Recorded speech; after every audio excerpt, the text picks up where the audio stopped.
വയലുകൾ തേടി വാഗ്ദത്ത നാട്ടിലേക്കൊരു യാത്ര. പുറപ്പാട് പുറപ്പാട് പുറപ്പാട്.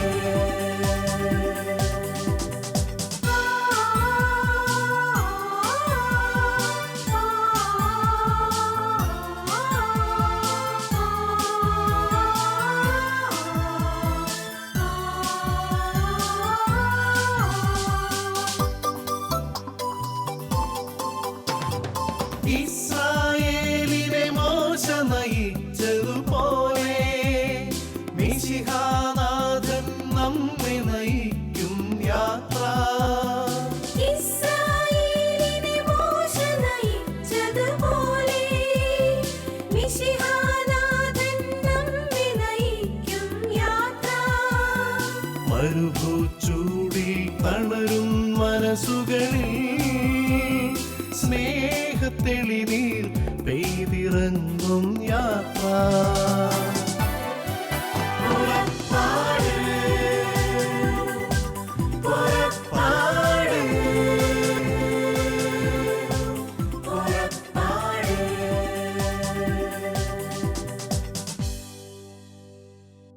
ശാലോം ടെലിവിഷൻ്റെ എല്ലാ മാന്യ പ്രേക്ഷകർക്കും പുറപ്പാടിൻ്റെ ഈ ഒരു എപ്പിസോഡിലേക്ക് സ്വാഗതം. Price the Lord. പ്രിയപ്പെട്ടവരെ, നമ്മുടെയൊക്കെ ജീവിതം കേന്ദ്രീകരിച്ചിരിക്കുന്നത് ക്രിസ്തു എന്ന ഏക സത്യദൈവത്തിലാണ്. നാം എല്ലാം ക്രിസ്ത്യാനികളെന്ന് അഭിമാനിക്കുമ്പോഴും ക്രിസ്തുവാണ് നമ്മുടെ ദൈവമെന്ന് മറ്റുള്ളവരോട് പങ്കുവയ്ക്കുമ്പോഴും ക്രിസ്തുവിൽ അടിയുറച്ചൊരു ജീവിതം നമുക്കുണ്ടോ എന്ന് പരിശോധിക്കേണ്ടിയിരിക്കുന്നു. വാസ്തവത്തിൽ ദൈവം തൻ്റെ ഏകജാതനെ ഭൂമിയിലേക്ക് അയച്ചത് മനുഷ്യനെ ശിക്ഷയ്ക്ക് വിധിക്കാനല്ല, പിന്നെയോ രക്ഷിക്കാനാണെന്ന് യോഹന്നാൻ 3:16 വളരെ വ്യക്തമായി പറയുന്നുണ്ട്. തൻ്റെ ഏകജാതനെ ഭൂമിയിലേക്ക് അയച്ചത് ശിക്ഷിക്കാനല്ല, രക്ഷിക്കാനാണെങ്കിൽ ആ രക്ഷയുടെ അനുഭവം പലപ്പോഴും നമ്മുടെ ജീവിതത്തിൽ നമുക്ക് അനുഭവപ്പെടുന്നില്ല. അതിൻ്റെ കാരണം എന്താണ്? വളരെ നിസ്സാരമാണ് അതിൻ്റെ കാരണമെന്ന് ഈശോ തന്നെ നമുക്ക് പറഞ്ഞു തരുന്നുണ്ട്. കർത്താവായ യേശു ക്രിസ്തു തൻ്റെ പുനരുത്ഥാനത്തിൻ്റെ ആദ്യ നിമിഷങ്ങളിൽ മഗ്ദലന മറിയത്തിന് പ്രത്യക്ഷപ്പെട്ടതായിട്ട് യോഹന്നാൻ്റെ സുവിശേഷത്തിൽ 16-ാം അധ്യായത്തിൽ നമ്മൾ വായിക്കുന്നുണ്ട്. ആഴ്ചയുടെ 1-ാം ദിവസം രാവിലെ ഉയർത്തെഴുന്നേറ്റതിന് ശേഷം യേശു ആദ്യം മഗ്ദലന മറിയത്തിന് പ്രത്യക്ഷപ്പെട്ടു. ആദ്യം മഗ്ദലന മറിയത്തിന് പ്രത്യക്ഷപ്പെട്ടു എന്ന് പറയുമ്പോൾ യേശുവിൻ്റെ രക്ഷാകര ദൗത്യത്തിലെ ഒരു വലിയൊരു പോയിൻ്റാണ് നമ്മളവിടെ കാണുന്നത്. ആദ്യം ഇന്ന വ്യക്തിക്ക് പ്രത്യക്ഷപ്പെടണം എന്നത് പിതാവായ ദൈവത്തിൻ്റെ നിർബന്ധ ബുദ്ധിയായിട്ട് നമുക്ക് കാണാം. കാരണം 7 പിശാചുക്കളെ പുറത്താക്കിയ ഒരുവൾക്കാണ് ദൈവം തൻ്റെ ഏകജാതൻ്റെ പുനരുദ്ധാനം ആദ്യമായിട്ട് ദർശിക്കാൻ അനുഗ്രഹം കൊടുക്കുന്നത്. ഇത് ലോകത്തിൻ്റെ ചിന്തയിൽ, മനുഷ്യൻ്റെ ചിന്തയിൽ അസ്വാഭാവികതയാണ്. വാസ്തവത്തിൽ ദൈവം പ്രത്യക്ഷപ്പെടേണ്ടത് പുണ്യം ഉള്ള വ്യക്തികളുടെ മുമ്പിലാണ്, അല്ലെങ്കിൽ വിശുദ്ധരായവർക്കാണ് ദൈവം പ്രത്യക്ഷപ്പെടുക എന്നാണ് നമ്മുടെയൊക്കെ ചിന്ത. എന്നാൽ പാപിനിയായിരുന്ന ഒരു സ്ത്രീയെ പാപങ്ങളിൽ നിന്ന് മോചിപ്പിച്ച് അവളെ ദൈവം തൻ്റെ അരുമയാക്കി മാറ്റി അവൾക്ക് തൻ്റെ ഉദ്ധാനത്തിൻ്റെ ആ വലിയ രഹസ്യം പങ്കുവെച്ചു കൊടുക്കുകയാണ്. ഈ ഒരു രഹസ്യം അവളിലൂടെ മറ്റ് ശിഷ്യർ അറിയണമെന്ന് കർത്താവ് ആഗ്രഹിക്കുന്നു. അങ്ങനെ ദൈവം തൻ്റെ രക്ഷാകര ദൗത്യത്തിൻ്റെ ഒരു വലിയ ദൗത്യമാണ് മഗ്ദലന മറിയത്തെ ഏൽപ്പിച്ചത്. നമ്മൾ കാണുന്നുണ്ട്, അവൾ അവിടെ ഓടിച്ചെന്ന് അവനോട് കൂടെ ഉണ്ടായിരുന്നവരെ വിവരം അറിയിച്ചു. ആ സമയം അവരെല്ലാവരും ദുഃഖത്തിലാണ്ട് വിലപിച്ചിരിക്കുക. ബാക്കി ശിഷ്യന്മാരൊക്കെ ദുഃഖത്തിലാണ്ട് വിലപിച്ചിരിക്കുമ്പോൾ മഗ്ദലന മറിയം ഓടിച്ചെന്ന് പറയാണ്, ഇതാ കർത്താവ് ഉയർത്തെഴുന്നേറ്റിരിക്കുന്നു, ഇതാ അവൻ ഇതിനു മുമ്പേ നമ്മളോട് പറഞ്ഞിട്ടുണ്ട് ഞാൻ ഉയർത്തെഴുന്നേക്കും. ഈ ഉയർത്തെഴുന്നേൽപ്പിൻ്റെ വലിയ രഹസ്യം തൻ്റെ കുരിശുമരണത്തിന് മുമ്പേ തന്നെ യേശുക്രിസ്തു അവർക്ക് വെളിപ്പെടുത്തി കൊടുത്തിരുന്നു. എന്നാൽ അവരുടെ ദുഃഖത്തിൻ്റെ ആഴങ്ങളിൽ അവരിതൊക്കെ മറന്നുപോയി, അല്ലെങ്കിൽ ഭയപ്പെട്ടിരിക്കുകയായിരുന്നു. അവൻ ജീവിച്ചിരിക്കുന്നു എന്നും അവൾക്ക് കാണപ്പെട്ടു എന്നും കേട്ടപ്പോൾ അവർ വിശ്വസിച്ചില്ല. Price the Lord. ഓർക്കുക, ദൈവം മുൻകൂട്ടി പറഞ്ഞ കാര്യം പ്രാവർത്തികമാക്കിയിട്ട് അത് ദൈവം മനുഷ്യനെ അറിയിക്കുമ്പോൾ അറിയിച്ച വ്യക്തിയെ പ്രതി അവർ വിശ്വസിക്കുന്നില്ല. കാരണം അവരിങ്ങനെ ചിന്തിച്ചിട്ടുണ്ടാകാം, ഈ പാപിനിയായ ഒരു പെണ്ണ്, ഇവളൊരു പക്ഷേ എങ്ങനെ കർത്താവിനെ കണ്ടിട്ടുണ്ടാവില്ല, കർത്താവ് ഒരു കാരണവശാലും ഈ പാപിനിക്ക് പ്രത്യക്ഷപ്പെടാൻ സാധ്യതയില്ലെന്നായിരിക്കാം അവരുടെ ചിന്ത. പ്രിയപ്പെട്ടവരെ, ആ നിമിഷങ്ങളിൽ അവൾ വന്ന് കർത്താവിൻ്റെ അടുത്ത് പറഞ്ഞപ്പോഴും അവളൊരു കാര്യം പറഞ്ഞു, ഇല്ല, ഞാൻ എൻ്റെ കർത്താവിനെ കണ്ടു. ഈ കർത്താവിനെ കാണുക എന്നത് വാസ്തവത്തിൽ കർത്താവ് ആർക്ക് പ്രത്യക്ഷപ്പെടണം എന്നതിൻ്റെ അടിസ്ഥാനത്തിലാണ്. ഞാൻ ആഗ്രഹിച്ചതുകൊണ്ടോ ഞാൻ വിശുദ്ധിയോടെ ജീവിച്ചതുകൊണ്ടോ കർത്താവ് എനിക്ക് പ്രത്യക്ഷപ്പെടണമെന്ന് നിർബന്ധമില്ല. പക്ഷേ അത് കർത്താവ് തിരഞ്ഞെടുത്തതാണെങ്കിൽ ആർക്കും അതിനെ തടസ്സപ്പെടുത്താനും കഴിയുകയില്ല. Price the Lord. Hallelujah, hallelujah. പിന്നീട് ഈ 11 പേര് ഒരുമിച്ച് കൂടി പ്രാർത്ഥിച്ചുകൊണ്ടിരിക്കുമ്പോൾ, അല്ലെങ്കിൽ അവർ കഥകടച്ചിരിക്കുമ്പോൾ കർത്താവ് അവർക്ക് വീണ്ടും പ്രത്യക്ഷപ്പെടുകയാണ് ചെയ്തത്. ഈ പ്രത്യക്ഷപ്പെടുമ്പോൾ അവരെ കണ്ടവരെ കർത്താവ് ഇങ്ങനെയാണ് പറഞ്ഞത്, ഉയർപ്പിക്കപ്പെട്ടതിന് ശേഷം തന്നെ കണ്ടവരെ വിശ്വസിക്കാത്തത് നിമിത്തം അവർ വിശ്വാസരാഹിത്യത്തെയും ഹൃദയകാഠിന്യത്തെയും അവൻ കുറ്റപ്പെടുത്തി. Price the Lord. ഇന്ന് പലപ്പോഴും പ്രിയപ്പെട്ടവരെ, നമ്മുടെയൊക്കെ ജീവിതത്തിൽ ദൈവത്തിൻ്റെ വചനങ്ങളെല്ലാം നമുക്കറിയാം. ധാരാളം വചനങ്ങൾ, ഉൽപ്പത്തി മുതൽ വെളിപാട് വരെയുള്ള വചനങ്ങൾ ഏതൊക്കെ ചോദിച്ചാലും ഒരു പക്ഷേ നമുക്ക് കാണാപ്പാഠം പറയാൻ പറ്റിയെന്ന് വരും.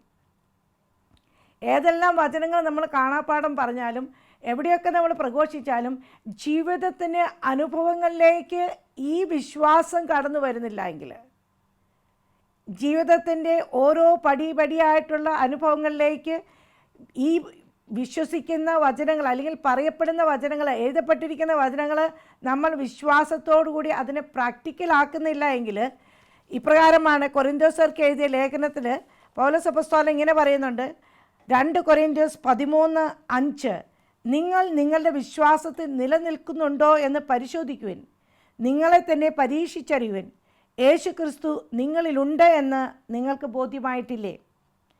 ഇല്ലെങ്കിൽ നിങ്ങൾ തീർച്ചയായും പരീക്ഷയിൽ പരാജയപ്പെട്ടിരിക്കുന്നു. Price the Lord. പ്രിയപ്പെട്ടവരെ, ഈ അടുത്തിടെ എൻ്റെ ജീവിതത്തിലുണ്ടായ ഒരു വലിയൊരു അനുഭവം നിങ്ങളുമായിട്ട് പങ്കുവയ്ക്കാൻ ഞാൻ ആഗ്രഹിക്കുകയാണ്. ഏതാനും വർഷങ്ങളായിട്ട് ഒരു പ്രത്യേക കാര്യത്തിന് വേണ്ടിയിട്ട് പ്രാർത്ഥിച്ചുകൊണ്ടിരുന്നു. ഈ പ്രാർത്ഥന കുറേ അധികം നാൾ പ്രാർത്ഥിച്ചു. എന്നിട്ട് കുറച്ച് കഴിഞ്ഞപ്പോൾ ഞാൻ ഈ പ്രാർത്ഥനയൊക്കെ നിർത്തി. കാരണം ഇങ്ങനെയാണ് ഞാൻ ചിന്തിച്ചത്, ഒരു പക്ഷേ എൻ്റെ ഈ പ്രാർത്ഥന ദൈവത്തിന് ഇഷ്ടമില്ലായിരിക്കാം, ഈ ദൈവത്തിൻ്റെ തീരുമാനമല്ലായിരിക്കാം, പിന്നെ ഞാനിതിന് കണ്ടിന്യൂസ് ആയിട്ട് പ്രാർത്ഥിച്ചിട്ട് കാര്യമില്ല എന്ന് വിചാരിച്ച് ഞാൻ ഈ പ്രാർത്ഥന നിർത്തി. ഈ പ്രാർത്ഥന നിർത്തിയെങ്കിലും അല്പം കഴിഞ്ഞ് ഇടയ്ക്കിടയ്ക്ക് ഓർക്കുമ്പോഴൊക്കെ ഞാൻ പ്രാർത്ഥിക്കുമായിരുന്നു. ഈ ഒരു നിയോഗം വെച്ച് പ്രാർത്ഥിക്കുമായിരുന്നു. ഇങ്ങനെ പ്രാർത്ഥിച്ചു. കുറേ നാൾ കഴിഞ്ഞ് ഞാൻ തന്നെ മറ്റുള്ളവരോട് പറയാൻ തുടങ്ങി, ചില കാര്യങ്ങളൊക്കെ ദൈവം നമ്മൾ പ്രാർത്ഥിച്ച തരില്ല, കാരണം അത് ദൈവത്തിൻ്റെ ഹിതമല്ല. അങ്ങനെ ആ പ്രാർത്ഥന ഉപേക്ഷിച്ച് ഏകദേശം ഒരു 2 മാസങ്ങൾക്ക് മുമ്പ് ഫാത്തിമയിൽ പോകാനായിട്ട് ദൈവം എനിക്കിട വരുത്തി. അവിടെ വെച്ച് പ്രാർത്ഥിച്ചുകൊണ്ടിരിക്കുമ്പോൾ പെട്ടെന്ന് എൻ്റെ മനസ്സിലേക്ക് ഈ നിയോഗം കടന്നു വന്നു. വർഷങ്ങളായുള്ള എൻ്റെ ഈ നിയോഗത്തെ ഞാനിങ്ങനെ പ്രാർത്ഥിച്ചു, പരിശുദ്ധ അമ്മേ, വർഷങ്ങളായി ഞാൻ പ്രാർത്ഥിച്ചു, എനിക്ക് പ്രാർത്ഥനയ്ക്ക് ഉത്തരം കിട്ടിയിട്ടില്ല.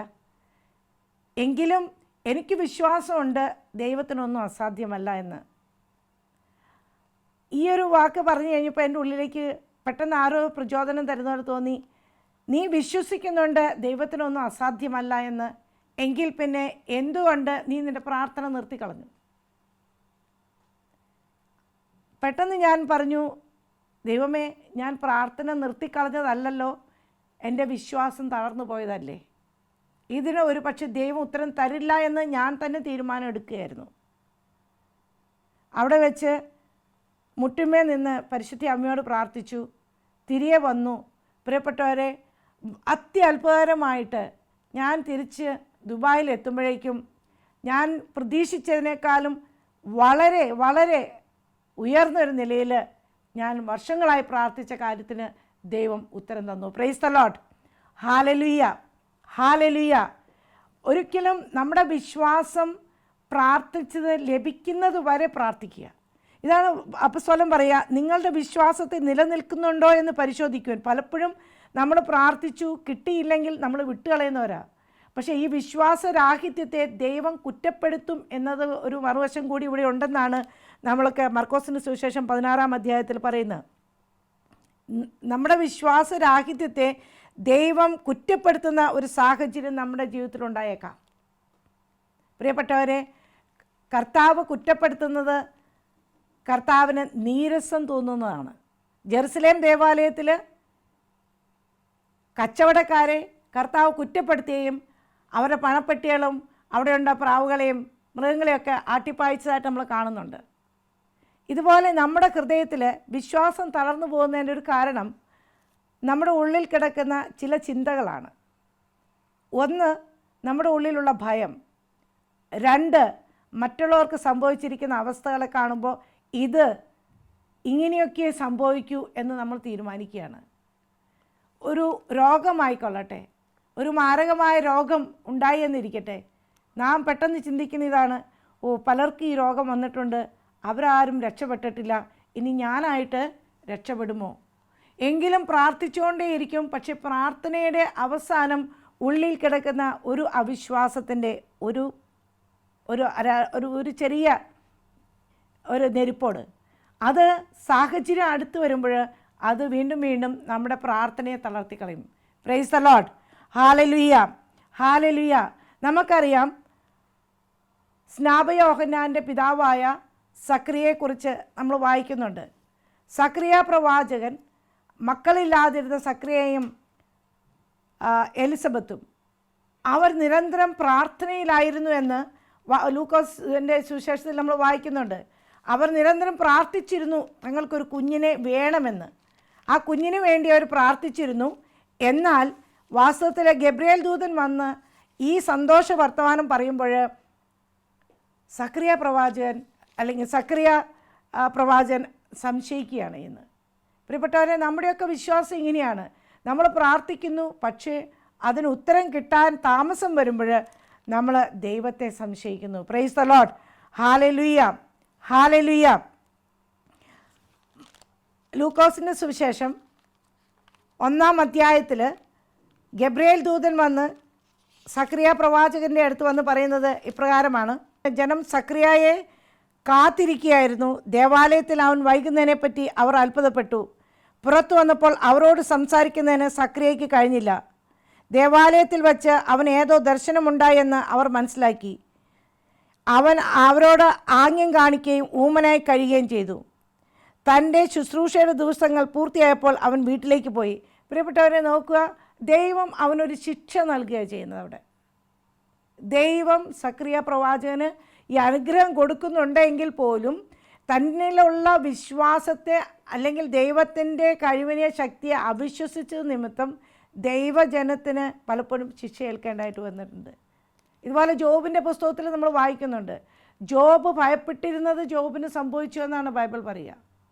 ഒരു പക്ഷേ നമ്മുടെയൊക്കെ ജീവിതത്തിൽ പല കാര്യങ്ങളും നമ്മുടെ വിശ്വാസരാഹിത്യം കൊണ്ട് തന്നെ നമുക്ക് ലഭിക്കാതെ പോകുന്നുണ്ട്. പക്ഷേ നമ്മൾ പറയുമ്പോൾ നമ്മളെല്ലാവരും വിശ്വസിക്കുന്നുണ്ട്, ദൈവത്തിൻ്റെ വചനത്തിൽ വിശ്വസിക്കുന്നുണ്ട്, ദൈവവചനം മറ്റുള്ളവർക്ക് പങ്കുവെച്ചു കൊടുക്കുന്നുണ്ട്. എന്നാൽ യഥാർത്ഥത്തിൽ ഈ വിശ്വാസം നമ്മൾ പ്രാക്ടീസ് ചെയ്യാനായിട്ട് പലപ്പോഴും നമ്മുടെ ജീവിതാനുഭവങ്ങൾ വരുമ്പോൾ നമ്മൾ മാറിപ്പോകുന്നു. പ്രിയപ്പെട്ടവരെ, ഈ ഒരു സാഹചര്യത്തിലേക്ക് എങ്ങനെ നമുക്ക് ഇതിനെ മാറ്റിയെടുക്കാൻ പറ്റും? ദൈവത്തിൻ്റെ വചനത്തെക്കുറിച്ച് പറയുന്നത് ലൂക്ക 1:37 പറയുന്നു, ദൈവത്തിന് ഒന്നും അസാധ്യമല്ല.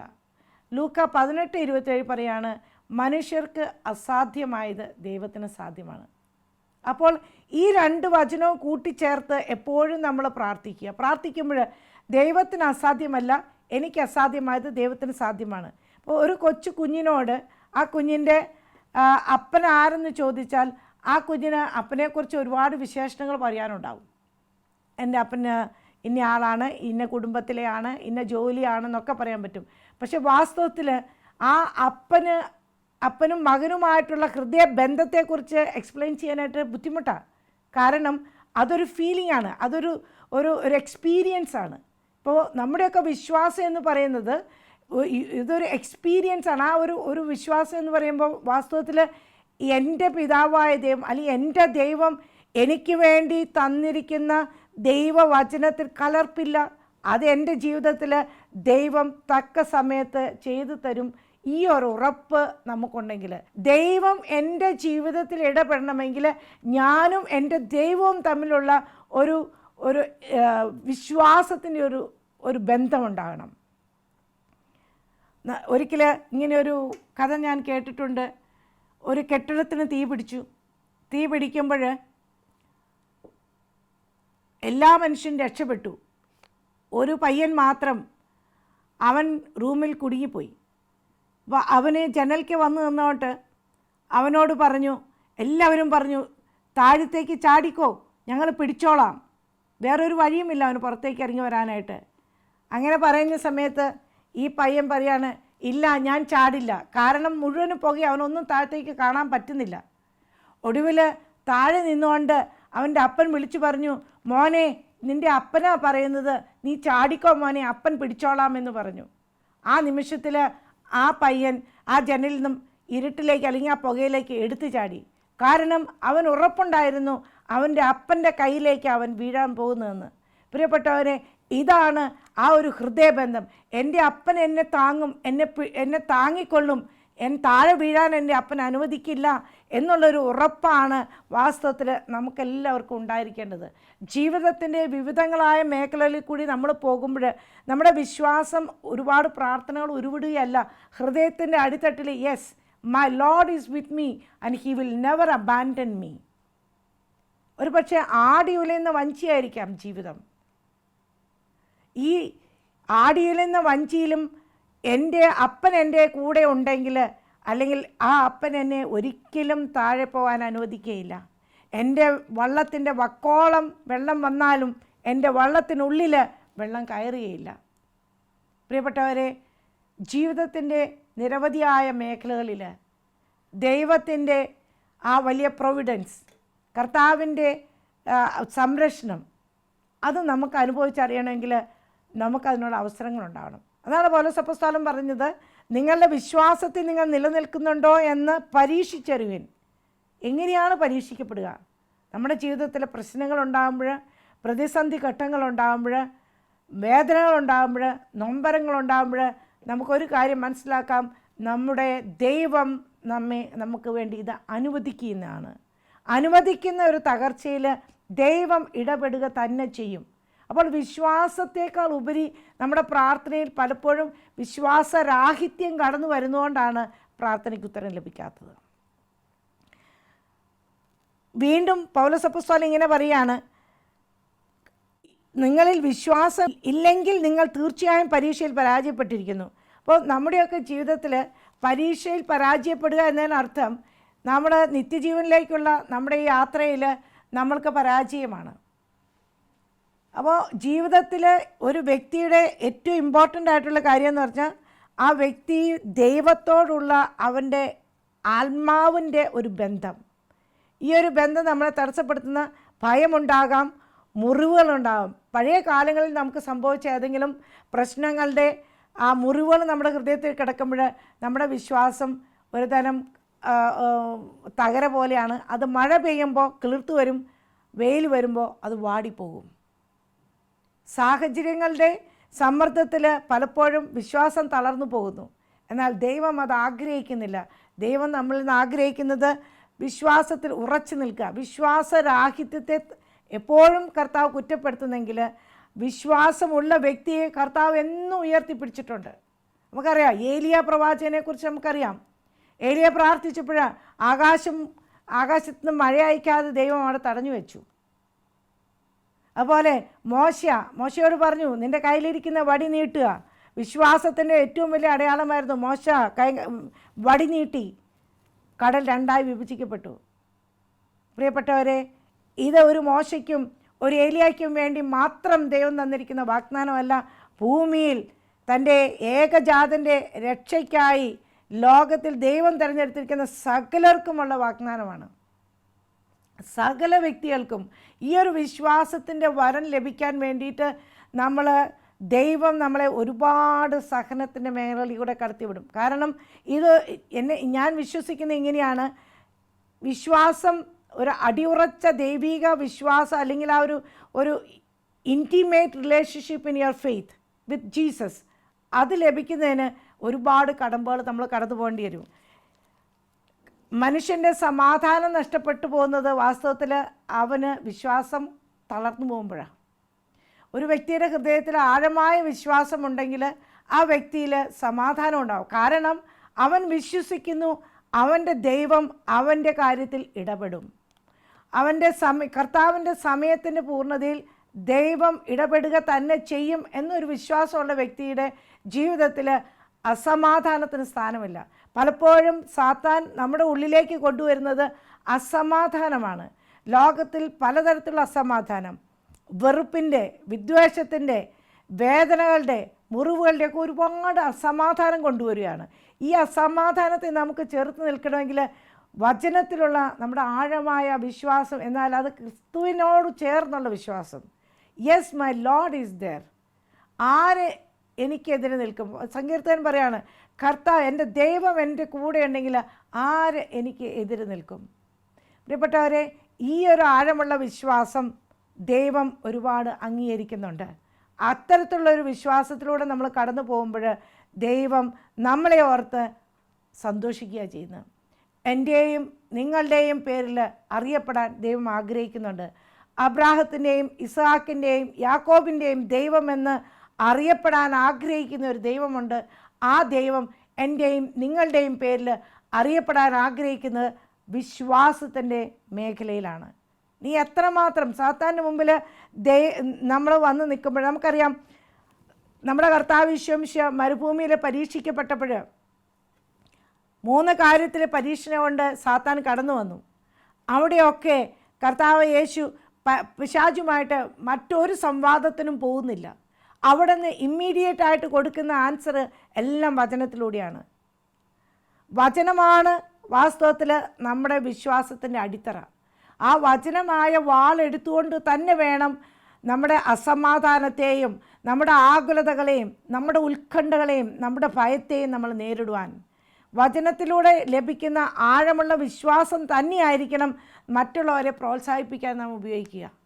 നമ്മുടെ ചുറ്റുമുള്ളവർ, നമ്മുടെ ജീവിത പങ്കാളിയായിരിക്കാം, നമ്മുടെ മക്കളായിരിക്കാം, നമ്മുടെ സഹോദരങ്ങളായിരിക്കാം, മാതാപിതാക്കളായിരിക്കാം, അവർക്കെല്ലാം നമ്മൾക്ക് കൊടുക്കാൻ കഴിയേണ്ടത് ആഴമുള്ള വിശ്വാസത്തിൽ നിന്നുള്ള വചനത്തെ പങ്കുവെച്ച് കൊടുക്കുക. പറയുക, വചനമാണ് ഇതാണ്, കർത്താവിൻ്റെ വചനം പറയുന്ന ഇതാണ്. ഈ വചനം നിങ്ങൾ വിശ്വസിക്കുകയും ആ വിശ്വാസത്തിൽ അടിയുറച്ച് നിൽക്കുകയും ചെയ്താൽ ഏത് വലിയ പ്രതിസന്ധി ഘട്ടത്തെയും നമുക്ക് തരണം ചെയ്യാൻ കഴിയും. ഇല്ലെങ്കിൽ നമുക്കറിയാം, ഈ സക്കറിയ പ്രവാചകന് അത്രയും നല്ലൊരു പ്രവാചകൻ, അല്ലെങ്കിൽ അത്രയും വിശുദ്ധനായ ഒരു വ്യക്തി, ആ വ്യക്തിയെയും ദൈവം ശിക്ഷിക്കുന്നതായിട്ട് കാണുന്നുണ്ട്. പ്രിയപ്പെട്ടവരെ, നമ്മുടെ വിശ്വാസം തളർന്നു പോയാൽ ഒരു പക്ഷേ ദൈവത്തിൻ്റെ കൃപയ്ക്ക് പകരം ദൈവത്തിൽ നിന്ന് ഒരു ശിക്ഷ ഏറ്റുമേക്കേണ്ടതായിട്ട് നമുക്ക് വന്നേക്കാം. Praise the Lord. Hallelujah, hallelujah. ലൂക്കായുടെ സുവിശേഷം 1-ാം അധ്യായത്തിൻ്റെ 12-ാമത്തെ തിരുവചനത്തിൽ നമ്മളിങ്ങനെ പറയാണ്, ദേവദൂതനെ കണ്ട് സക്കറിയ അസ്വസ്ഥനാവുകയും ഭയപ്പെടുകയും ചെയ്തു. ദൂതൻ അവനോട് പറഞ്ഞു, സക്കറിയ ഭയപ്പെടേണ്ട, നിന്റെ പ്രാർത്ഥന കേട്ടിരിക്കുന്നു. നിന്റെ ഭാര്യ എലിസബത്തിൽ നിനക്കൊരു പുത്രൻ ജനിക്കും. നീ അവന് യോഹന്നാൻ എന്ന് പേരിടണം. നിനക്ക് ആനന്ദവും സന്തുഷ്ടിയും ഉണ്ടാകും. അനേകർ അവൻ്റെ ജനനത്തിൽ ആഹ്ലാദിക്കുകയും ചെയ്യും. കർത്താവിൻ്റെ സന്നിധിയിൽ അവൻ വലിയവനായിരിക്കും.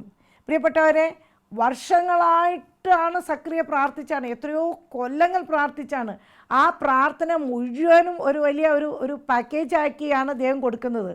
അപ്പോഴാണ് സക്കറിയ സംശയിക്കുന്നത്. ഇതുപോലെ വർഷങ്ങളായിട്ട് നമ്മൾ കാത്തിരുന്ന് പ്രാർത്ഥിക്കുന്ന കാര്യങ്ങൾ അതിൻ്റെ എല്ലാ മാധുര്യവും ഒന്നിച്ച് ചേർത്ത്, അല്ലെങ്കിൽ അതിൻ്റെ എല്ലാ ഫുൾനെസ്സോടുകൂടി നമുക്ക് തരാൻ ദൈവം ആഗ്രഹിക്കുന്ന നിമിഷങ്ങളിൽ നമ്മൾ ചഞ്ചലചിത്തരായി പോകരുത്. സക്കറിയ കുഞ്ഞുണ്ടായ ശേഷം ഒരു കൽപ്പലകയിൽ അവൻ്റെ പേര് യോഹന്നാൻ എന്നാണ് എന്ന് എഴുതി വയ്ക്കുമ്പോൾ അവൻ്റെ നാവ് തുറക്കപ്പെടുകയാണ്. ഇതുപോലെ നാം കർത്താവിൻ്റെ വാക്കുകളെ അംഗീകരിക്കുകയും കർത്താവ് പറഞ്ഞ് വിശ്വസിക്കുകയും അപ്രകാരം പ്രവർത്തിക്കുകയും ചെയ്യുമ്പോൾ പലതരത്തിലുള്ള നമ്മുടെ ജീവിതത്തിലെ കെട്ടുകൾ വിട്ടുപോകും. ഒരു പക്ഷേ ഈ കെട്ടുകൾ നമ്മളിൽ നിലനിൽക്കുന്നതിൻ്റെ കാരണം തന്നെ നമ്മുടെ വിശ്വാസക്കുറവാണ്. പലപ്പോഴും നമ്മൾ പറയുന്നുണ്ട് തടസ്സങ്ങളുണ്ട്, പല കാര്യങ്ങൾക്ക് ഉത്തരം ലഭിക്കുന്നില്ല എന്നൊക്കെ നമ്മൾ പറയുമ്പോൾ അതിൻ്റെ അർത്ഥം നമ്മുടെ ഉള്ളിൽ കെട്ടായി കിടക്കുന്നത് നമ്മുടെ വിശ്വാസത്തിൻ്റെ കുറവ് തന്നെയാണ്. പ്രിയപ്പെട്ടവരെ, എന്നതുകൊണ്ട് ആഴത്തിലുള്ള വിശ്വാസമല്ലാതെ അധരത്തിലുള്ള വിശ്വാസം മാത്രമാണ് നമുക്കുള്ളതെങ്കിൽ ദൈവത്തിൽ നിന്നും നമുക്ക് ഒന്നും ലഭിക്കുകയില്ല എന്ന് യാക്കോബ് ശ്ലീഹായുടെ ലേഖനത്തിൽ 1-ാം അധ്യായത്തിൽ എഴുതി വച്ചിട്ടുണ്ട്. വിശ്വാസം അത് ആഴത്തിലുള്ള വിശ്വാസമായിരിക്കണം, അത് അധരത്തിലുള്ള വിശ്വാസമായിരിക്കരുത്. യാക്കോബ് ശ്ലീഹായുടെ ലേഖനം 1-ാം അധ്യായത്തിൽ ഇപ്രകാരം വളരെ വ്യക്തമായി എഴുതി വയ്ക്കുകയാണ്: എൻ്റെ സഹോദരനെ, വിവിധ പരീക്ഷകളിൽ അകപ്പെടുമ്പോൾ നിങ്ങൾ സന്തോഷിക്കുവിൻ. എന്തെന്നാൽ വിശ്വാസം പരീക്ഷിക്കപ്പെടുമ്പോൾ നിങ്ങൾക്ക് അതിൽ സ്ഥിരത ലഭിക്കുമെന്ന് അറിയാമല്ലോ. ഈ സ്ഥിരത പൂർണ്ണഫലം പുറപ്പെടുവിക്കുകയും അങ്ങനെ നിങ്ങൾ പൂർണ്ണരും എല്ലാം തികഞ്ഞവരും ഒന്നിലും കുറവില്ലാത്തവരും ആവുകയും ചെയ്യും. എന്നിട്ട് പറയാണ്, 7-ാമത്തെ പറയാണ്, സംശയിക്കാതെ വിശ്വാസത്തോടെ വേണം ചോദിക്കാൻ. സംശയിക്കുന്നവൻ കാറ്റിൽ ഇളകി മറിയുന്ന കടൽ തിരക്ക് തുല്യനാണ്. സംശയമനസ്കനും എല്ലാ കാര്യങ്ങളിലും ചഞ്ചല പ്രകൃതിയുമായ ഒരുവന് എന്തെങ്കിലും കർത്താവിൽ നിന്ന് ലഭിക്കുമെന്ന് കരുതരുത്. Price the Lord. ഹല്ലേലൂയ.